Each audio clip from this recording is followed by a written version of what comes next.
കലൂർ രാജ്യാന്തര സ്റ്റേഡിയത്തിൽ നൃത്തപരിപാടി സംഘടിപ്പിച്ചതിൽ വൻ സുരക്ഷാ വീഴ്ച. സുരക്ഷാ മാനദണ്ഡങ്ങൾ പാലിച്ചില്ലെന്ന് GCDA. പരിപാടി സംഘടിപ്പിക്കുന്നതിന് NOC നൽകിയിട്ടില്ലെന്ന് അഗ്നിരക്ഷാസേനയും. കലൂർ സ്റ്റേഡിയത്തിലെ VIP ഗാലറിയിൽ നിന്ന് ഉമാ തോമസ് MLAക്ക് ഗുരുതരമായ പരിക്കേറ്റ സംഭവത്തിൽ പരിപാടി സംഘടിപ്പിച്ചതിലടക്കം വൻ സുരക്ഷാ വീഴ്ചകൾ ഉണ്ടായെന്നാണ് കണ്ടെത്തൽ.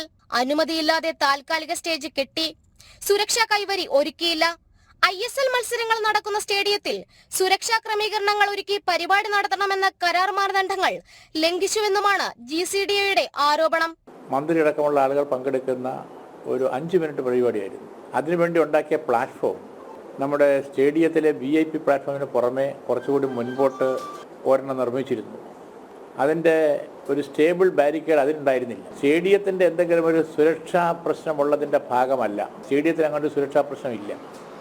അഡീഷണലായിട്ട് ചെയ്ത ഈ പ്ലാറ്റ്ഫോമിന് ഒരു സ്റ്റേബിൾ ബാരിക്കേഡ് ഉണ്ടായിരുന്നില്ല. അതിന് പകരം റിബൺ ബാരിക്കേഡ് കൊടുത്തു. സ്ഥലവും കുറവായിരുന്നു. അങ്ങനെയാണ് സംഭവിച്ചത്. മറ്റ് വിവിധ ഏജൻസികളുണ്ട്.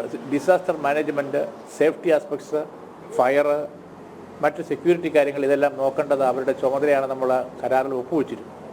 പക്ഷേ അത് പൂർണ്ണമായും പാലിക്കപ്പെട്ടിട്ടില്ല എന്നാണ് ഇപ്പോൾ നമുക്ക് കാണുന്ന കാര്യം. അതേസമയം വിനോദ പരിപാടികൾ നടത്തുമ്പോൾ പാലിക്കേണ്ട മാനദണ്ഡങ്ങൾ ഹൈക്കോടതി ഉത്തരവിന്റെ പശ്ചാത്തലത്തിൽ 2020 സർക്കാർ പുറത്തിറക്കിയിരുന്നു. അതുപ്രകാരം ഫയർ ആൻഡ് റെസ്ക്യൂ വിഭാഗത്തിന്റെ അടക്കം NOC ലഭിക്കേണ്ടതുണ്ട്. എന്നാൽ പരിപാടിക്ക് നിരാക്ഷേപ പത്രം നൽകിയിട്ടില്ലെന്നാണ് ഫയർ ആൻഡ് റെസ്ക്യൂ വിഭാഗം മറുപടി നൽകുന്നത്. കലൂരിലെ ആ സ്റ്റേഡിയത്തിൽ നടന്ന പരിപാടിക്ക് ഫയർ ആൻഡ് റെസ്ക്യൂ ടീമിന്റെ NOC കൊടുത്തിരുന്നോ? ഇല്ലല്ലോ. സർട്ടിഫിക്കറ്റ് ഈ ഓഫീസിൽ നിന്ന് കൊടുത്തിട്ടില്ല. അത് എങ്ങനെ അറിയാൻ പറ്റുക? ഏത് ബന്ധപ്പെട്ട ഓഫീസ് പാലാരിവട്ടം ആണോ? നമ്മുടെ ഇവിടെ തന്നെയാണ്, ഈ ഓഫീസ് തന്നെയാണ്. ഈ ഓഫീസിലാണ് കൊടുക്കേണ്ടിയിരുന്നത്. ആ ഓഫീസ് തന്നെയാണ്. NOC കൊടുത്തിട്ടില്ല. കൊടുത്തിട്ടില്ല.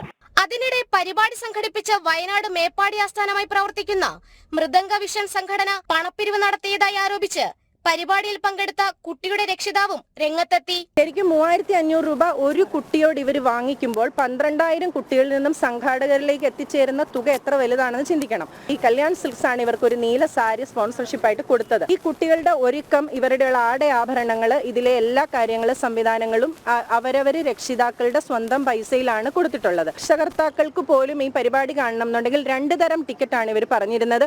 ബുക്ക് മൈ ഷോയിലൂടെ മുകളിലെ തട്ടിൽ, അതായത് ഗാലറി സൈഡിൽ 149ഉം തൊട്ടടുത്തുകൊണ്ട് ഇരുന്നു കൊണ്ട് കാണണമെങ്കിൽ 299ഉം ആണ് ഇവർ പറഞ്ഞത്. ഇത്രയും തുക വാങ്ങിയിട്ടും യാതൊരു സുരക്ഷാ നടപടികളും ഇല്ലാതെ ഈ പരിപാടി നടത്തുമ്പോൾ അമ്മ എന്ന നിലയിൽ ഇത് TV-യിൽ കാണുമ്പോൾ എനിക്കുണ്ടായിരുന്ന ആശങ്കകൾ ചെറുതായിരുന്നില്ല. ശരിക്കും 3500 രൂപ ഒരു കുട്ടിയോട് ഇവർ വാങ്ങിക്കുമ്പോൾ 12000 കുട്ടികളിൽ നിന്നും സംഘാടകരിലേക്ക് എത്തിച്ചേരുന്ന തുക എത്ര വലുതാണെന്ന് ചിന്തിക്കണം. ജനം, കൊച്ചി.